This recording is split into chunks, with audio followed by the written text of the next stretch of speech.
seniors graduate high school, they all have a very similar and common fear, which is gaining the freshman 15 once they enter their college career.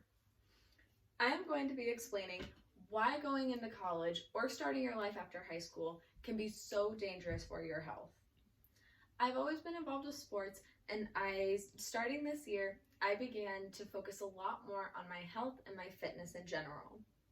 I'm going to be talking about why it is so important to develop healthy eating habits and why you should develop solid workout habits now. College students start making unhealthy decisions once they get into college. They have all this newfound freedom, and they have all this money, and they don't have any parents telling them what they can and can't do, so they go out and they spend all their money on food with their friends just so that they can, and they can have fun with it. A study from Northwestern College in 2014 showed that more than 60% of students report not getting enough physical education. The healthy amount of physical activity that is required for a healthy adult is working out for 30 minutes or more 3 to 5 times a week. So even our college age kids, more than half of them, are not working out nearly enough as they should. Imagine how easy it would be to get up for 30 minutes, go walk around, go back to your dorm or wherever you live, and just relax for the rest of the night, feeling like you accomplished something. 40% of our class is below what we should be doing for working out. And it's great that more than half of the class is doing what they can to work out. However, that 40% is still highly susceptible to a lot of dangers. Along with this comes their eating habits. A study according to the New York Times in 2015 said that more than 70% of students ate fast food at least once a day. So imagine college kids going out and eating complete crap for at least one meal a day, feeling like garbage, feeling run down, and feeling tired. And they do that once every single day, which is absolutely insane. There are several studies of this, and I'm sure we can all accept this as fact, that a study from Young Women's Health in 2013 claimed that too much fast food can increase your risk of health problems, heart disease, and risk of heart attack. Having this said, it is extremely dangerous, and it will lower your life quality, and it will lower your life expectancy, because you will become obese, and you will just live a life, of just completely feeling run down and tired all the time. So what can we do to make this better? We need to focus on what we're putting into our bodies. In a survey that I sent out to my class, 80% of them said that they had a say in what they could get from the store. And then 20% said that every now and then they could decide what they get from the store. So the key is to pick out healthy snacks and meals that you can consistently eat all the time and feel good about. Whenever you go to the store, I personally have downloaded the app Fujicate. It looks just like this. It's available on app stores and it's available on Samsung. What Fujicate does is it allows you to scan the barcode on your food, and it gives you a grade, and it tells you how healthy this food is for you.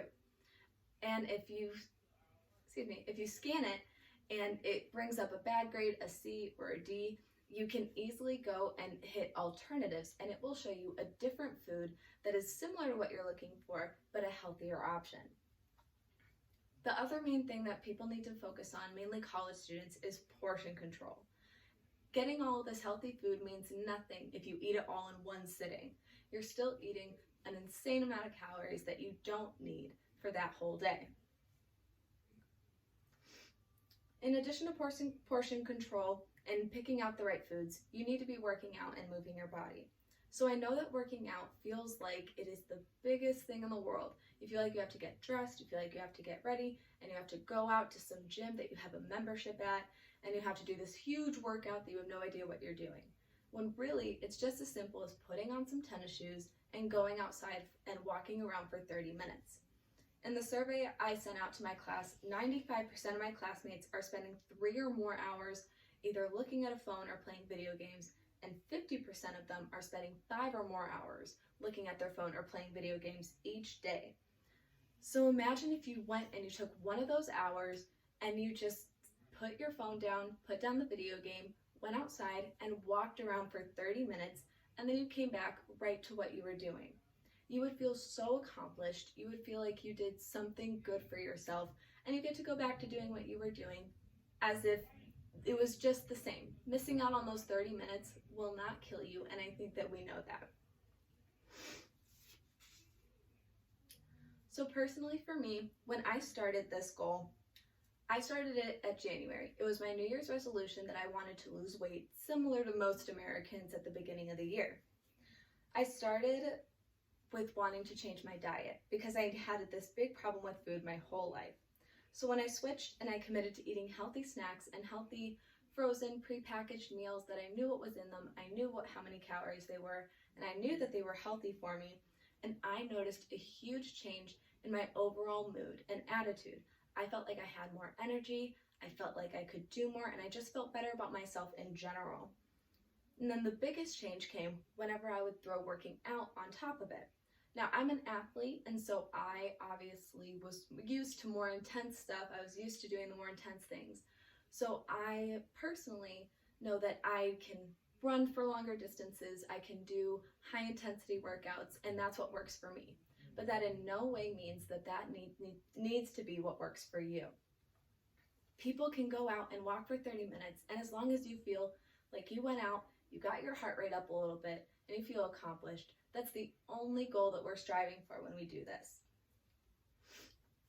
The other thing is making sure you can hold yourself accountable. So while I was also doing this, I was tracking a lot of it in my food journal, and I would write down what I was eating, how many calories it was, and then if I worked out that day, how many calories I burned.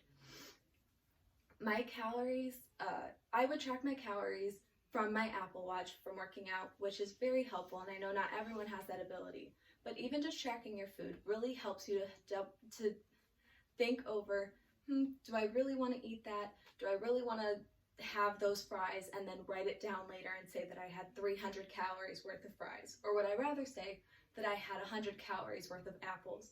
It really helps to put a mental block and to help you realize what you want to be eating and what you say you want to be eating, because it instills that sense of pride.